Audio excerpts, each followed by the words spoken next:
Hello everyone, this is Bobbin Threadbare, and welcome back to Deus Ex. Now, through this door is our goal, the wall cloud. See? There it is. Unfortunately, I missed something back the way I came, so here we are. See, I never actually went through that door there in the warehouse office. It's kind of embarrassing. I got this notion that it was connected to the sewer system, even though it is clearly not. And so that means that there are a whole bunch of boxes in here that I need to open. Not much to find aside from the Willie Pete rockets, but that's plenty to find if you ask me.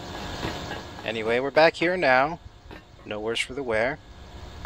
So let's have a look around. See, this is actually why I like taking the top spot like this. Because it's an excellent sniper's nest. Watch me no-scope this guy. Damn it. Damn it! Nailed his head before. I just did not get a good shot off this time. It's kind of sad. Well, only one way to really go from here. Well, aside from jumping into water, but that's kind of dangerous. There's actually a little shelf of wood just under the water next to the dock. It's so that you can, you know, walk around down there, but it also means that if you land on it from high enough, you're gonna die horribly.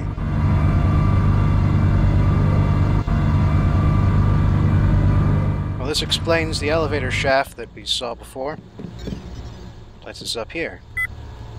And it's really hard to see with the lighting conditions, but yeah, this moves a crane, which sets an I-beam so that I can actually jump from the sniper's nest onto the ship directly, skipping everything on the ground floor. However, I would like to explore the ground floor, which is why we are going all the way down, even though I definitely could have jumped out at the stop earlier or higher up.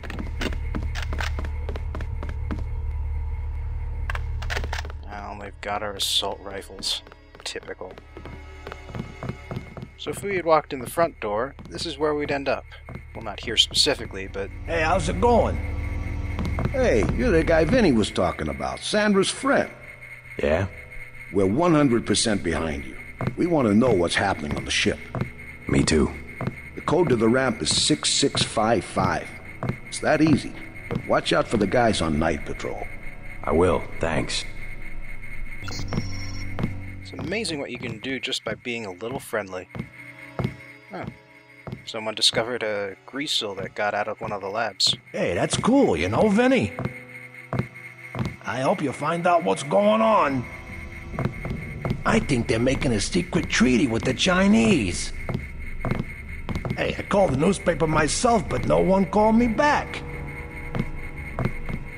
I think the special interests have control of FEMA. Something just wasn't right. What's the emergency? Why is FEMA here? Well, there is that whole martial law. Whatever those guys from DC are doing on the ship, they don't want an audience. Something just wasn't right. What? Good luck. A lot of foreign nationals up there. I'm not sure why. I'd like to know why Walton Simons was here yesterday. Say hi to Sandra for me. Vinny's a lucky son of a bitch. Good luck. Good luck. Well, not completely lucky, but... well, I'll just leave that in the past. There's the objective, the PRCS wall cloud. You should have no trouble slipping past the guards on the dock. They seem to be walking standard patrol routes. So, in other words, standard patrol routes are designed to be easy to sneak around. You can sure tell the janitors haven't worked in a couple of days. That seems counterintuitive. I don't see why they don't just send all of us home. Don't mind the free paycheck, though. I should have brought a book.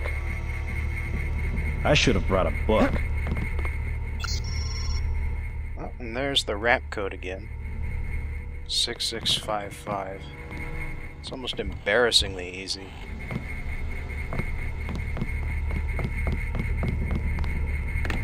Also, there's a guy in here.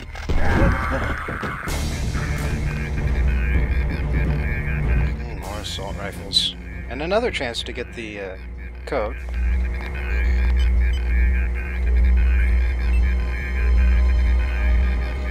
What have we got here?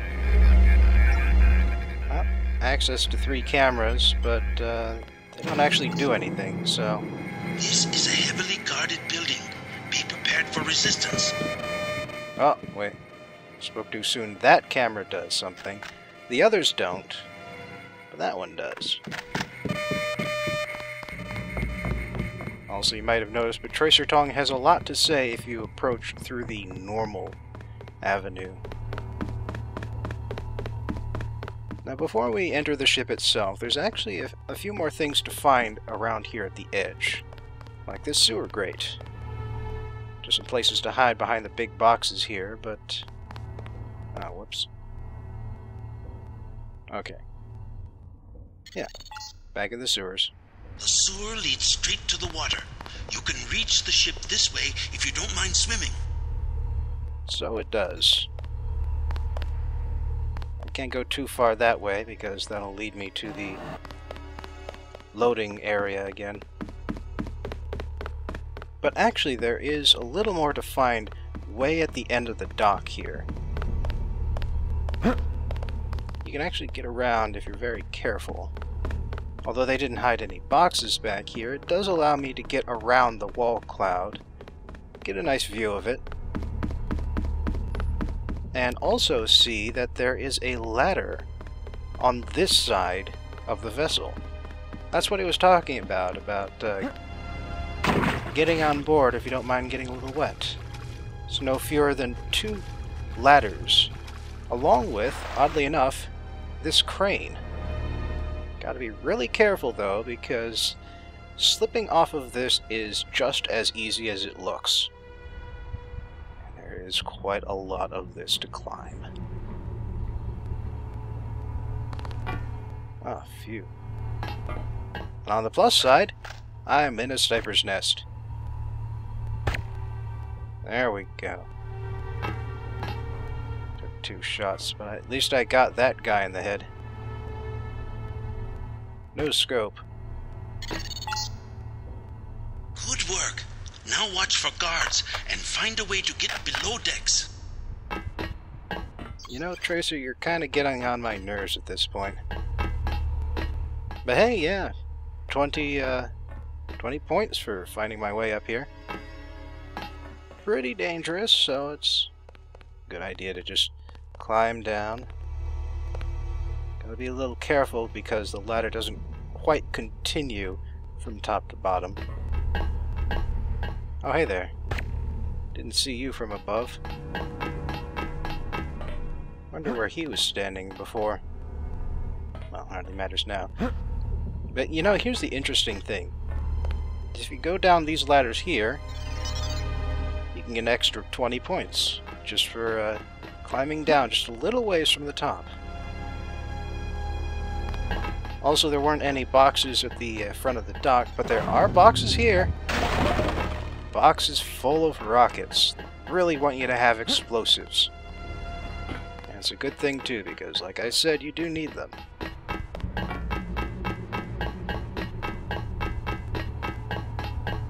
Got this giant helicopter pad here on the back. And actually it's sort of revealed later on, but that opens up. That's not just a pad for landing helicopters, that's a pad for concealing helicopters on the actual heliport, which is below decks. Oh, that guy had a pistol. Still didn't need a pistol, but... well, it's nice to finally see some variety here.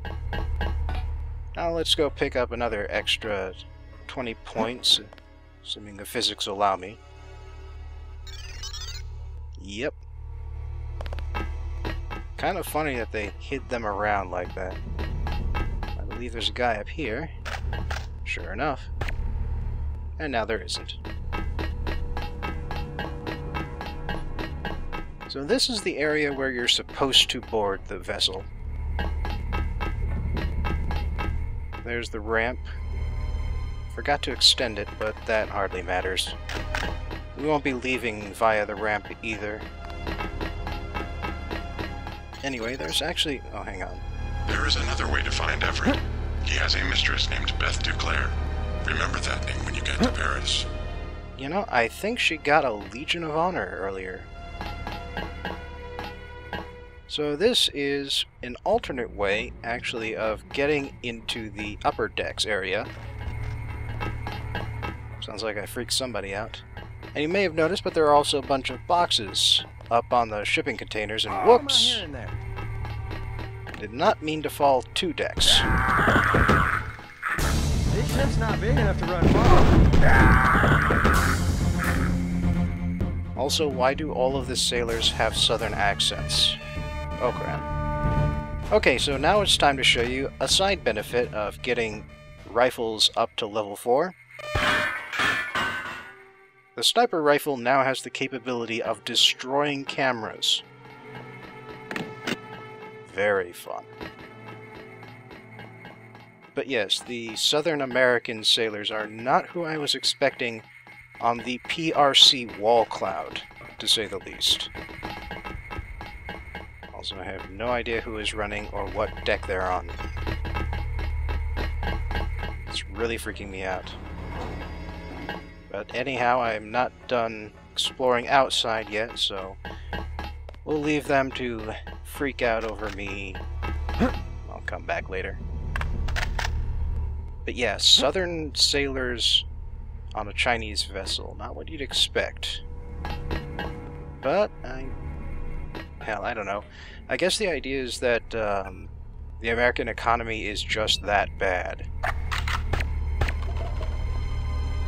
In case you're wondering, I am destroying these crates so that I will know what is inside them, because once you jump down to get one of these crates, it's pretty hard to get back up and get another one. And now I know what's inside all of them except for one. See, that's 10mm ammo, gas grenade where I'm standing. There was a law back there, and the hell is it? Ah, EMP grenade. Let me see. 8. Yeah, I could use another one. It's not like I need 10mm ammo. I mean, technically I could pick it up, but what the hell have I been using this thing for lately?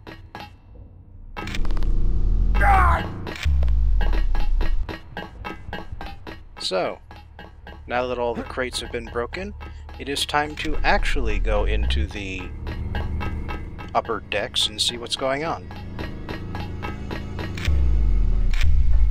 Oh, right. Gotta crouch to get under the beam.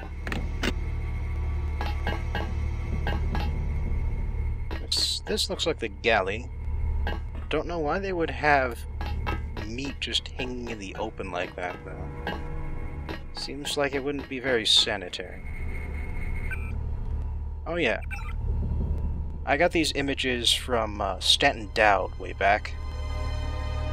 Looks like we're on the bottom deck of the upper decks. And lower decks is a lot more extensive. You can see we've got these 5 X's on the sub-level deck 1, which is where the explosives need to go, and that little ramp staircase there, that is where we will be coming down from. Sub-level 1 is the lowest of the levels. Ah, damn, it's just a tool trade-off. Full up on biocells again. Neat. You know, if you jump just right, I think there are a few of these windows that you can jump into from the cargo containers outside. They aren't the easiest to handle, though. Kind of depends which ones you try to jump into.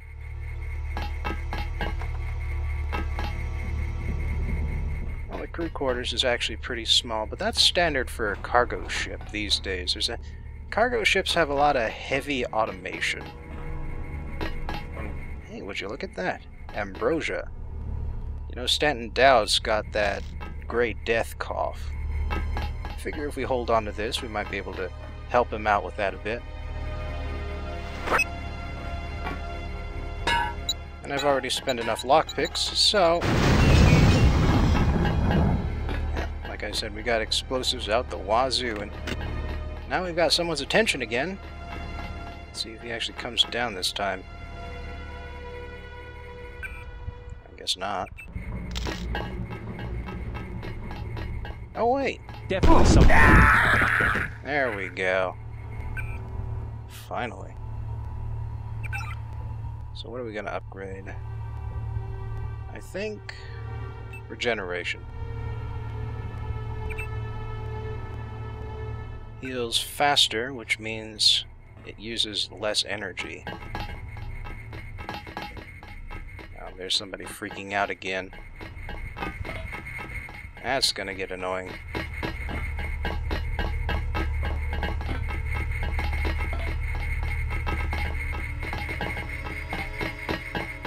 I don't see them anywhere around here. Might be on the next floor up. There's that camera in the way. I'm thinking hopefully I'll be able to find a security terminal at some point here. Let's see. That looks like the bridge code. Oh, below decks key. So actually I am done with the upper decks as of now. Assuming I want to be done. And I don't. Instead, I'm going into the electronics lab here. The reason you gotta go in through here is that the door is locked. Ah, crap.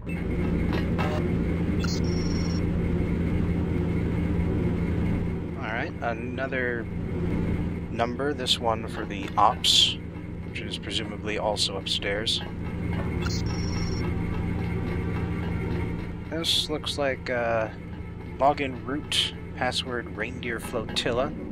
Oh, weapon mods. What do we got here? Another silencer. Accuracy for the mini crossbow.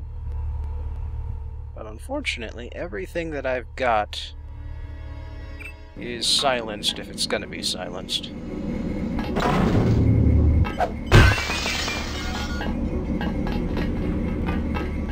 Yep, locked. Nothing you can do about it. Not even a key for it. So it's nice that you've got this quiet way of getting in.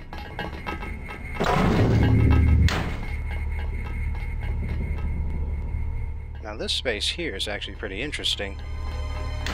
Because you see, it allows you to move secretly into the upper decks. The uppermost deck of the upper decks. And there's the armory, but I don't think I want to be in there. Not just yet. There may be a way inside that does not require multi-tools. Now, where is the running man here? Looks like that's the bridge. Captain's quarters is just across from that. Which means this must be ops. Hey, that's him. Finally. Guess he was running up against that door this entire time. Crazy. Drink dot gets a red dot now.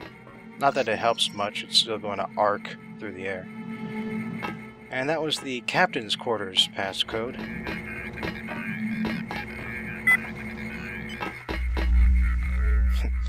And just think, this whole time, could have just pressed that button.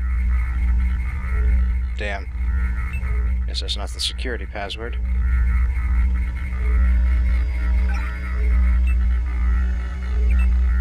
Second one, no signal. That's the one I blew up. So I open another door. That would be the one I just looked at. Security area access panel. Not quite sure what that unlocks.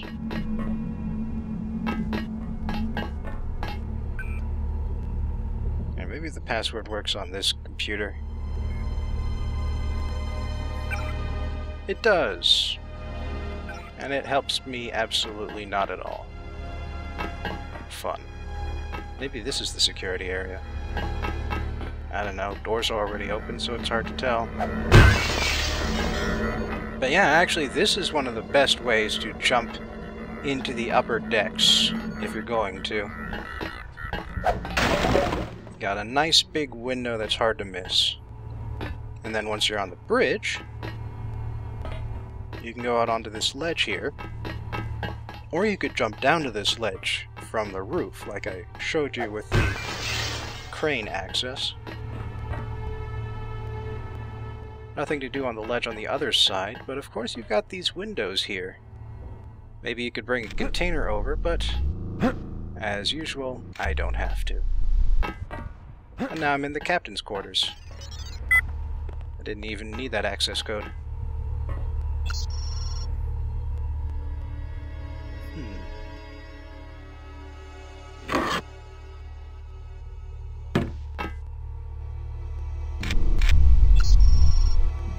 Oh, armory access code.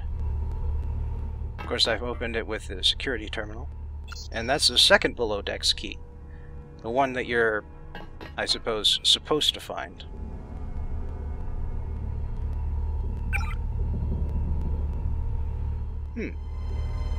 Looks like Simons and company are holding the captain's daughter hostage. And he's mentioned it to his local Chinese representative, but that's gotten him nowhere as of yet. Captain Zhao, the helicopters will be there shortly. They're to be loaded for spraying of the virus. No delays. I want the helicopters operating before sunrise. Succinct and to the point. I believe I've explored everything up here, so all that's left to do is to enter the armory, where you can find even more explosives.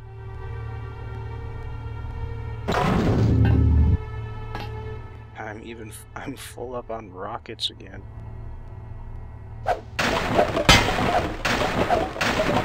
And TNT crates, for when you're absolutely desperate. You can just bring those downstairs.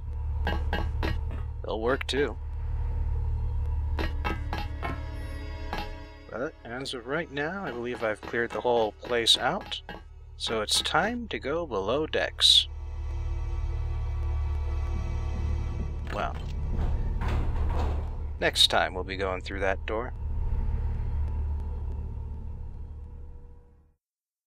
But for now, when we went to LaGuardia Airport, I talked about planes. So now that we're down the expressway at Brooklyn Naval Yard, I say it only makes sense to go back to Science Corner and have a nice chat about ships and shipping. The old days. Swimming and seafaring are two uniquely human traits. Smaller primates have no trouble with water, but of the great apes, few individuals have any inclination for swimming, and even then it's only with human coaching that they get over their fear of water. The way the current theory goes, during the Illinoisan Ice Age, the African continent turned into one giant desert. Our unfortunate ancestors were stuck on a small strip of coastline in South Africa for thousands of years, and the lack of land animals gave us a knack for swimming and a taste for fish. It's even hypothesized that since fish are such great brain food, it gave our brains that last tune-up we needed. Although if you ask me, I'd say the extremely adverse conditions had more to do with it.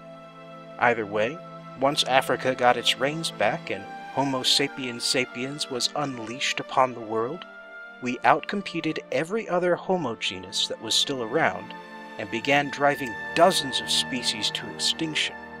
And this is still before we discovered pollution or even agriculture, mind you. And the thing is, since we were so adept at watercraft, islands weren't safe from us either. Every coastline tribe built canoes and boats for travel and to pull fish from the water. The Polynesians and other cultures in the South Pacific created sea charts out of literal sticks and pebbles. And when their populations grew too large, they packed several families into a dozen canoes and sailed off into the unknown, trusting their knowledge of sea currents to take them to a new island. We have no way of knowing their failure rate, but I can tell you this with near total certainty.